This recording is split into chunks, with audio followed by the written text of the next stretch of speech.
Watch and burn. Hey everyone. So tonight I'm going to be discussing the Prodigy's Invaders Must Die.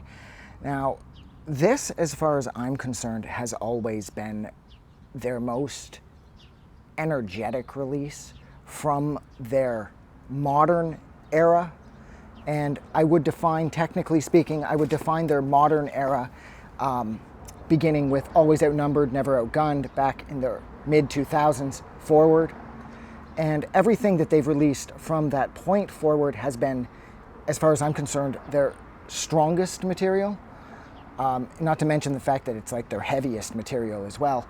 And this record in particular, I would categorize this as being, like I said, their most energetic and their most, I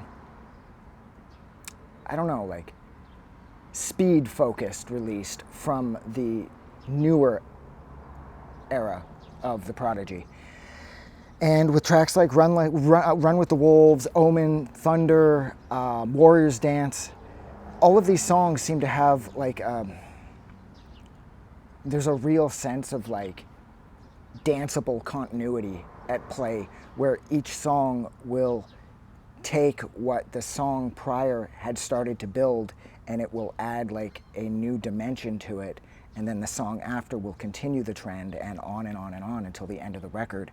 And I find that this record builds so incredibly well, and that the catchiest songs, which, I mean, now when it comes to discussing the catchiest songs on a record, that's always going to be kind of more on the subjective side of things, because what I say is the catchiest song, and if I had to argue, if I had to, the catchiest song on here would either be the title track, Warrior's Dance, or Thunder for me.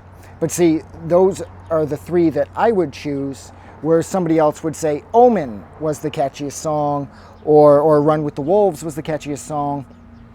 And technically I picked three anyways, so I can't seem to narrow it down to one anyways. But I think this is in a lot of ways like their catchiest record too, that they've released since the beginning of their modern era. And now I'm not knocking The Day Is My Enemy or Always Outnumbered or all the way up through No Tourists. All of those songs, I mean, all of those records have incredibly catchy songs. Liam Howlett is a seasoned, like, catchy songwriter.